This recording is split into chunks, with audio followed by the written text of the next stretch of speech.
Hey everybody, this is Anthony, that's Will, and we're coming at you again with our next big top 10, Willie Mo. It's top 10 week. We were supposed to do it last night, but I was too tired. You're lazy. I was too tired to do it last night. So we're doing it tonight. And this week we're going to have our top 10 black superheroes. Huh, it's Something that we've never have discussed before, so ought to be really good. And we're going to get started on that right after this. Whoop!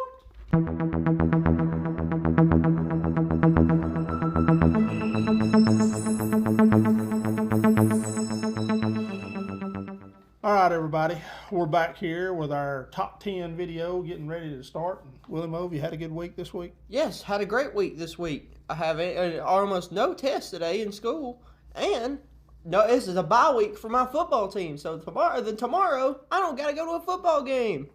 And we're actually going to go watch the Long Walk movie. I can't wait to go watch. Stephen King is one of my favorite horror makers. Mine too. And I have read the book, so I hope the movie is a little bit better, to be honest with you.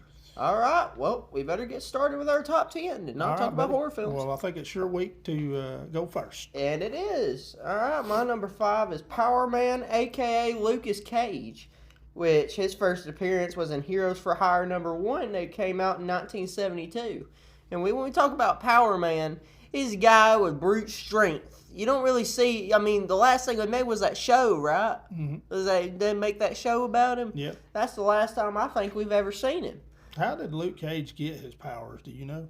Actually, I have forgotten how he got his powers. It's been so long ago since the first thing came out, which was 1972. I wasn't even born then. Yeah. Do you know when it happened? I don't remember how he got his powers. I never did read Luke Cage Power Man a lot when I was younger, but well, we know he's very strong. Yeah.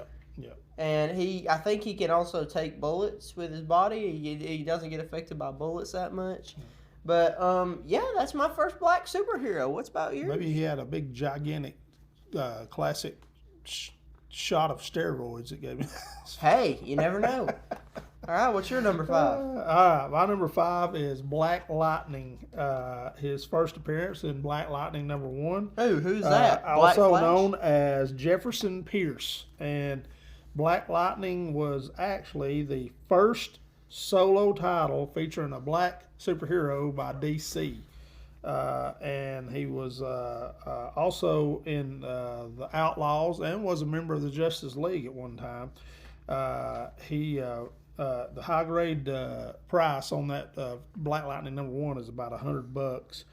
Came out in 1977, and he got his powers from a belt that was technologically advanced that gave him power over electrical current and stuff. I don't really know where the belt came from, but it was a belt that he wore, and he's been a pretty big hero in DC ever since '77. So, all right, well, are you done with that? yeah, I am. All right, well, my number 4 is someone that I feel like Marvel has done a lot of justice with in this new upcoming, what is this, Marvel Zombies show? Yeah. This is, if you know what I'm talking about Blade, a.k.a. Eric Brooks. He's a daywalker Dracula, basically, or you could say that. He's a vampire that walks in the day, pretty much. And he basically takes out vampires. Right. As a vampire himself. His mother was bitten by a vampire, is that yes. correct? While she was pregnant with him. Yes, and that's why it became, well, I don't know how, but it genetically modified him to be able to walk in the day. Yeah. But well, I think it's because he's part human and part vampire. Finishing what I was saying, he first appeared in Tomb of Dracula #10, 1973. A very high dollar book. Very, very high. I think how much does it go about for? $1,000. About $1,000. Yeah. But anyway, when I said he gets done a lot of justice lately, I've seen how he is. He get in the new Marvel Zombies. In that universe, he becomes the actual Moon Knight because Mark Spector has already been killed. Yeah. And when I've seen some of that sword fight he's in that show, I feel like they did his character a lot of justice with his character lately.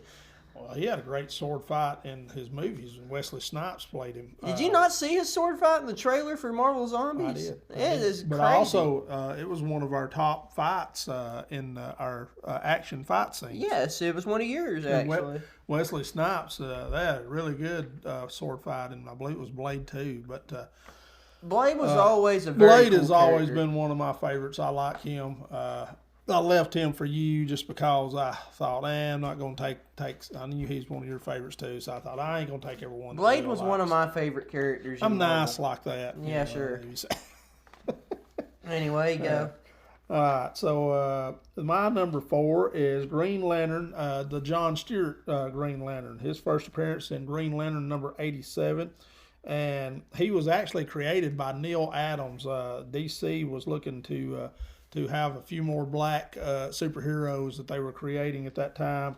And his story was he was given membership by the Green Lantern Corps as a backup to Hal Jordan, because the backup at that time, Guy Gardner, had been hurt. He'd been hit by a car trying to save a civilian. William O'Lore. I hate Guy Gardner with all of my heart. I hate him so much. The high grade value is $650 for that book, and he's went on to become a really good character, appearing in a lot of the animated Justice Leagues. The main Green Lantern, they didn't ever use Hal Jordan. It was always John Stewart they used in the Justice League Unlimited and the Justice League animated series. So he's always just been a pretty prominent character in the DC animated universe. And of course, they haven't had very many Green Lantern live actions other than the Ryan Reynolds disaster movie that they had that time. He's, to me, I feel like he's got to be the right there with Hal Jordan as one of the top Green Lanterns. Well, I also, before we move on to one of mine, I want to ask you something that I've been wanting to ask on one of our videos. What do you think about, on the Marvel Zombies new show they're coming out, what did you think about them using the What If show animation they're using? I think it's good. They had success with it, with the few Marvel Zombies What If episodes they had, and everybody liked those episodes. I feel like the What If animation was really good, and that's why they're reusing it. Yeah. But it's pretty cool. But anyway, let's move on to my number 3. All right. My number 3 is War Machine, a.k.a. James Rhodes. And War Machine is basically, well, you can call him Iron Man's sidekick, you could say. Yeah. But he first appeared in Iron Man number 118 and came out in 1979. And I like War Machine because I feel like his suit compared to Iron Man's is more like a military suit. You know what I mean? Right. Like, it's got more machine guns on it. It's got missiles, although Iron Man's got repulsor blasts and everything. Right. But I feel like his has a lot more weapons to it. Like, I feel like I have rockets, like miniguns on it. He's like the Marvel version of the Grim Knight, ain't he? Yeah, I could say that. But anyway, I feel like he was a pretty cool Iron Man replacement if Iron Man were ever to die, like in Endgame. I feel like he would he's going to replace Iron Man. What do you think? He pretty much after Iron Man died in Endgame, I think he pretty much was destined to be the next Iron Man. So it'll be interesting to see what happens from then on. But in a lot of the What If universe, he's Iron Man in that as well. So I really like his character and his suit. It's one of my favorite Iron Man suits. Backing up for just a second, why do you hate Guy Gardner so much? Guy Gardner? He's a wussy. He's one of the most popular characters now in the new Superman movie.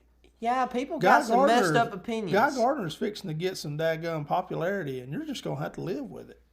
You know what I have to say about that? I guess I'm not watching any movies they make. Don't go that far. I am going to go that far. I hate him. Come on. I don't like him. Okay, I'll tell y'all the truth. I don't like him in The Brave and the Bold.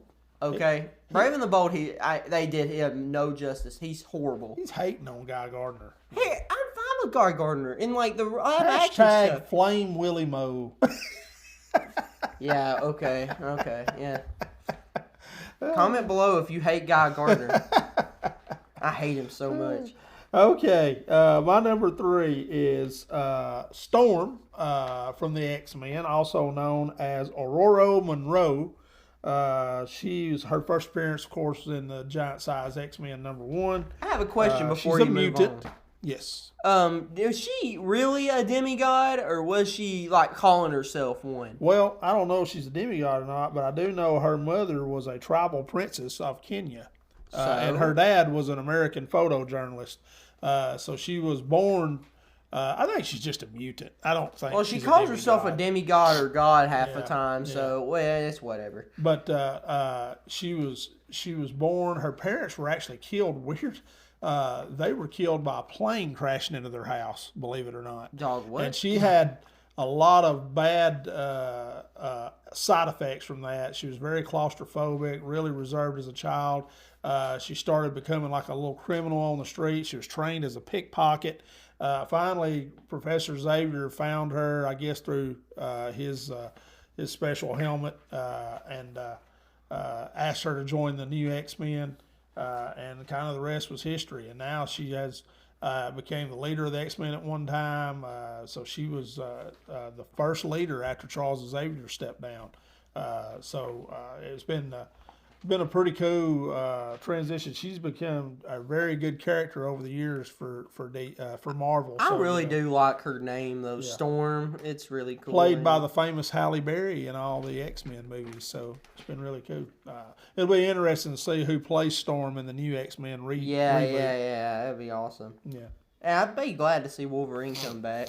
Yeah, I wonder who will play him though. Will it be Hugh Jackman still, or will they have a new? Hugh Wolverine? Jackman's getting on up there in age. Yeah. But I thought Deadpool and Wolverine was gonna be the last movie he played in. Yeah, they can do everything with AI now, so they could probably make Hugh Jackman look young. Whatever. Yeah. My number 2 is Spider-Man. Now, hold on. You might be thinking Spider-Man's white, but this is Miles Morales we're talking about. Spider-Man Miles Morales. First appeared in Ultimate Fallout #4, and it came out in 2011. And you might not believe it, he came out in just 2011. It don't seem that far, don't it? Yeah. But Miles Morales is a cool character. I mean, he has like this electricity powers. He has like Peter Parker Spider-Man. It's called Venom. Venom power and stuff. But don't mistake it with Venom, the symbiote. But he's a pretty cool character. After Peter Parker died in his universe, he became the next Spider-Man, and he had to go through all these trials and stuff and everything. But mostly, I know his lore because of the Spider-Verse movie. I'm not from the comics. I don't really know much about the comic because I've been wanting to read it for a long time. Well, did you know that in the comic, Miles Morales, when he acquired his spider powers, I think was 13 years old. Yeah, He and was 13. I'm pretty sure he met Peter Parker before he had died, but I'm not very sure. He did. Well, not before he got his spider powers, but he did. No, that's what I meant. Yeah, Like after he got Spider, he met him it before he happened died. very similar to what happened in the Edge of the Spider-Verse movie. So, but Miles Morales has become a pretty valuable character, and that Ultimate Fallout book sells for around $500-600 And his PS5 game that came out a while, like maybe a year or 2 years ago, it made his character skyrocket. I think there's rumors of a live-action Miles Morales movie going to come around. I'm pretty sure he's too. going to appear in Brand New Day, but I'm not very sure. Yeah. All right. Well, my number 2 will be the Falcon, also known as Sam Wilson. His first appearance in Captain America 117. He is the first African American superhero, second black hero behind the Black Panther, and he was trained by Steve Rogers. They were friends. Steve Rogers trained him. He had kind of a weird childhood. He's always had an affliction for birds when he was younger. His mom and dad were real religious, even though he wasn't real religious, and that kind of disappointed them. But his dad was killed, and his mom was murdered by a mugger. He continued to be a great volunteer in the community, and after that, and he wanted to kind of make a difference. So again, he was trained by Steve Rogers, and when he first came out, he didn't have the power of flight. He had like a a telekinesis type deal with birds. That was his power. But Black Panther actually made the harness that gave him the power of flight. Did you know that? Yes. I've seen a lot of people hating that he's the new Captain America, though. Yeah, yeah. But the high grade value for that book, by the way, is $650. So he's probably a top guy now in the new Marvel universe. Yeah. All right, my number one is Black Panther, a.k.a. T'Challa. His first appearance was in Fantastic Four number 52 and came out in 1966. That book is actually worth $1.8 thousand right now and a high grade. That's pretty expensive. Yeah. But I think it skyrocketed after the actor died of cancer, was it? Yeah, yeah. What was his name again? Dadgummit. I can't even think of his name now. That's kind of sad. Yeah, that's going to drive me crazy too. Alright, well, finishing what I was saying, Black Panther is a cool character. He comes from a city made from vibranium, pretty much. And Wakanda is a pretty cool area that is cut off of civilization from other civilization. You can't find it that easily. Right. His suit's made of vibranium. It's hardly penetrable. And if you didn't know this, if you didn't watch the Black Panther movie, if you hit his suit, it stores the kinetic energy, and when he punches back, it disperses it and hits him harder. Yeah. It basically gives the enemy's attacks back to him. And his suit, we talked about his suit in the Gadgets video, Top 10 Gadgets video, didn't we? Yes, we did. His suit was one of your top gadgets, I believe. Yes, it's a very cool suit, and it was a very cool movie. I think he's a very cool character. And I also think Killmonger's a cool character too. Well, the big debate is who's going to be the new Black Panther. It's a woman now. Well, no, I'm talking about in the new upcoming movies that Marvel is releasing. They're going to have a new Black Panther because they're rebooting. So it'll be interesting to see who they get to play the new Black Panther. I'm kind of curious to see. There's been rumors of different people, but I don't think anything is concrete yet. All right, what's your number one, Big Daddy? All right, well, my number one is Cyborg, also known as Victor Stone. First appearance in DC Comics presents number 26, a special new Teen Titans insert in that book. And he was a founding member of the new Teen Titans. High grade value for that book is $250. Victor Stone's background was his parents were scientists. They trained him from a young age to be very, very intelligent. He never did really like none of those experiments, even though it did increase his intelligence. So he kind of rebelled and started doing a lot of sports and athletic stuff, and became a very good athlete. He was visiting. His mother and father were always into like portals and stuff, and they were super scientist stuff. And while he was visiting their lab one day, a gelatin type creature came through a portal that they created and killed his mom and seriously injured him. It got on him and just completely ate different parts of his body. And his dad, to save his son's life, made him into a part cyborg. Well, only one, from what I remember, only like one side of his face is only human. Well, he's got a full mouth, but his eye is a cyborg on one side. And then down here from the bottom, his whole body is cyborg. Pretty much from the torso down, he's a cyborg. Yeah. So I think he has a heart still. I think his heart is still real. Yeah, he still has one. But he started out as a slow character that had just continuously gotten more popular and more popular and more popular.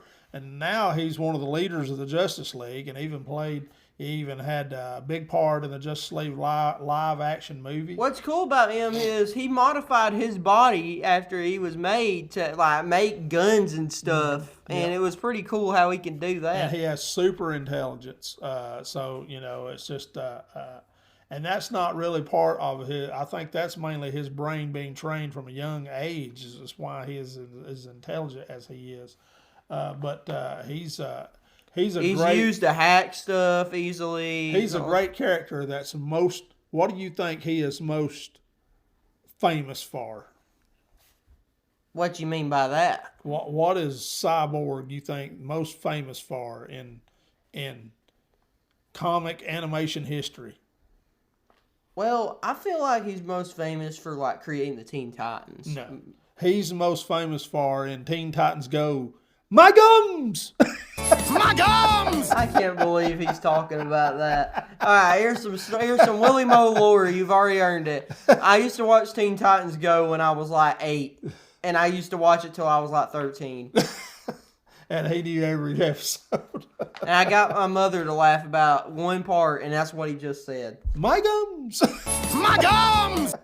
All right, well, does that wrap it up? That almost wraps it up. But before we go, we've got to talk about our great comic giveaway, number 6, coming Well, up. I got to disintegrate again. Oh, no! He's melting! He's melting!